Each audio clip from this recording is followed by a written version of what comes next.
Hello friends, today in this tutorial I will be showing you that how basically you can display a YouTube progress bar and download a image file from a URL or any sort of file. So you will see there is a download button out there.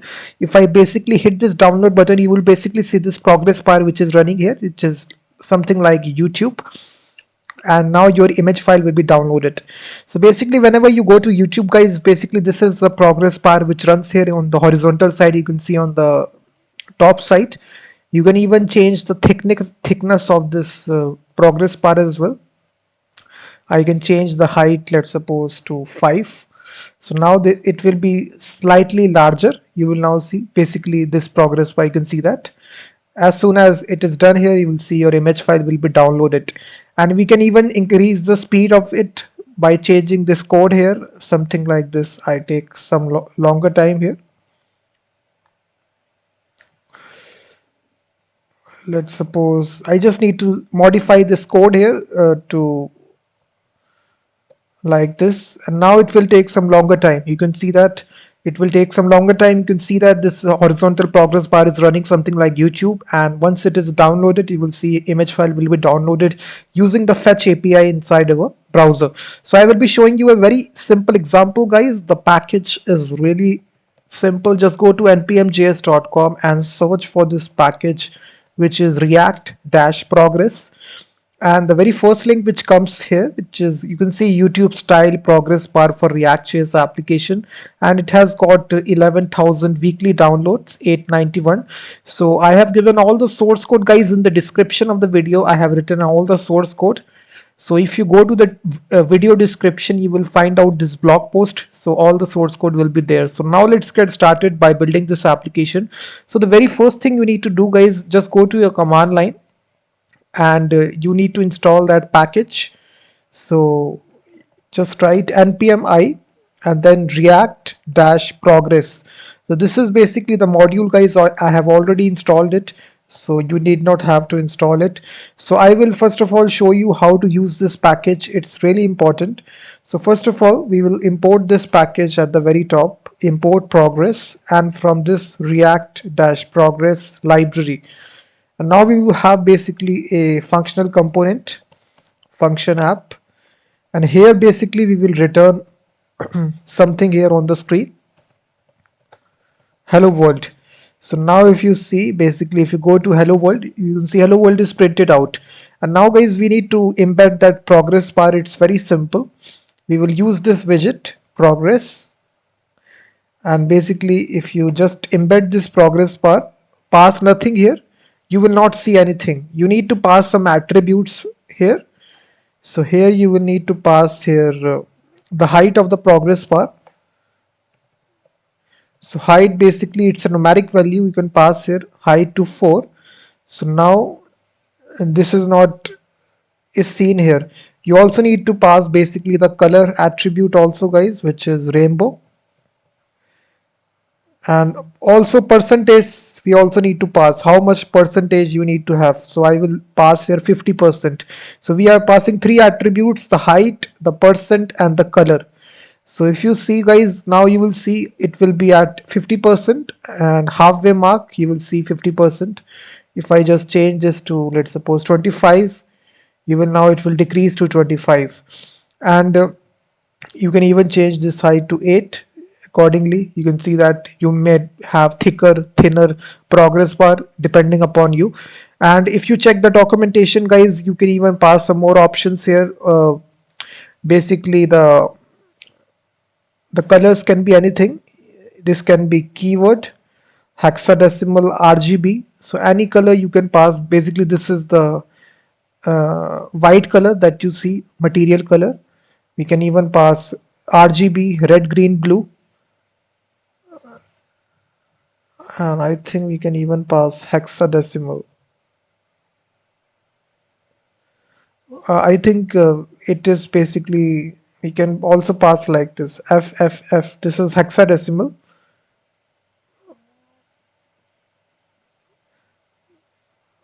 Zero zero zero. I think this is for black.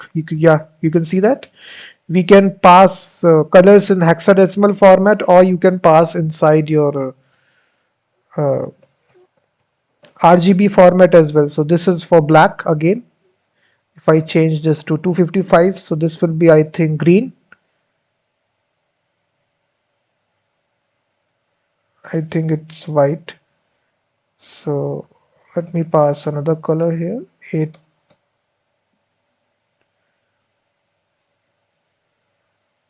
So now I will be showing you guys how basically you can download a file once you do this. So for this we will require some tracking purposes. We need to require 2% percentage. So we will use the hooks here, percent and third percent. We will use state. We will import this automatically. Initial value will be 0 percentage value, and we will be depending upon, we will increase the size of the progress bar. So we will say progress bar set progress bar. So this will be a boolean value, and the initial value will be none. So we will not be displaying the progress bar once we load the page. So what we can do is that we can add a style property to it. So what we can say, we can make the display property as the progress bar. That's all. So what you will see, it will say display to none. So if you reload the application, your progress bar will not be shown. If you change it to block, then your progress bar will be showing here. Let me just change this color to rainbow. It's the default color is rainbow. You need not have to provide here. So you can see that. Now I will change that to dynamic value, which is coming, which is progress bar. That's all. And now guys, after this, we will basically have a button. After this, you can have a button here, which will say download file. So here guys, as I press this button, we need to bind a on click to it. So once we click this button, we will execute this method handle click. Now we need to define this method, which is a handle click, and inside this will be a callback function. And inside this guys, the very first thing we will do, we will make sure that the progress bar is shown to the user. So we will change this to from none to block. For this we will be using this method of hook set progress bar. So if you now hit this button download file, then your button will be, progress bar will be shown to you like this. So what you can make sure, you can also have some break tags.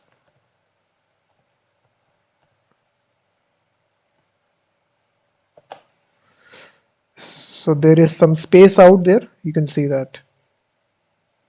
So now after you show the progress bar guys, what we need to do is that we need to start the download process. So we will make sure that we will declare a local variable progress is equal to 0, and then we will make basically use the set interval method.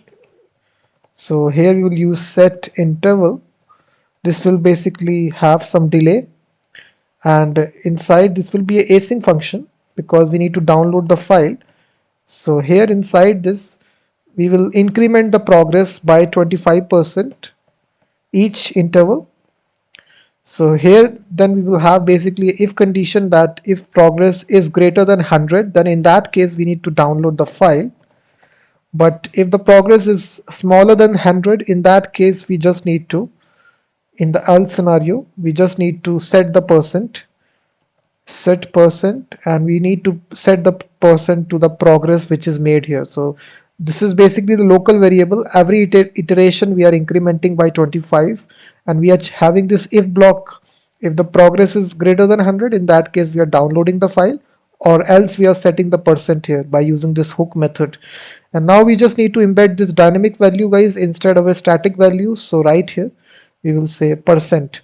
So what you will say, it will give you the illusion of an animation here. If I click this, you will see that it basically increases fastly. So now to make sure that you have some, I will pass a slight delay here. I will put here 500. So it will be executing this instruction after a slight delay 500 milliseconds. So what it will make sure, you will now see basically a slight delay will be there. So you will get a animation here. You will see that this is the animation. We can control this animation if you decrease the value here. If you pass 10 here, then it will be slower animation, you will see. So now we just need to make sure that we download the file after it reaches the full 100%. So for that we will simply make use of the fetch API. It's really simple. We can basically download a file here from Unsplash API. So just go to Unsplash and here you can copy any image that you want to download. Let me copy image address. So after that, guys, it's really simple. You just need to basically after that, first of all, you need to clear the interval and pass the interval ID. That's all. And after this, we will make sure we will await this response, await, and make use of fetch API. And here we will pass the address of the image. That's so. This is basically the address of the image, guys. And after this, basically, we will have the object. So here we need to pass some options. Method will be get, and here we need to pass the headers, guys, which is content type application/JSON. That's all. So after this is done, we need to catch this as a blob object. So we will convert this to a blob, response.blob. And we will make the URL here, url.createObject URL. We will pass the blob here, and this will give me the URL. So we will make use of link here. We will create a anchor element. We will make sure link href is equal to URL, and then we will simply give a file name. So this will be sample.png or JPG. We will dynamically click this link.click, and we will set the percent again to 0. That's all. And also we will not show the progress bar, so we will say set progress bar to none. That's all. So this is all that you need to do, guys, inside this if block. So download the image, and once the progress is completed, now if I refresh this application, you will see that. So once it reaches the full 100%, it will download the file as attachment. You will see this is the file which is downloaded here. You will see that from the internet. So in this easy way, you can integrate this progress bar of YouTube style progress bar inside your React.js application using this library. All the source code is given in the description of the video. Thank you very much.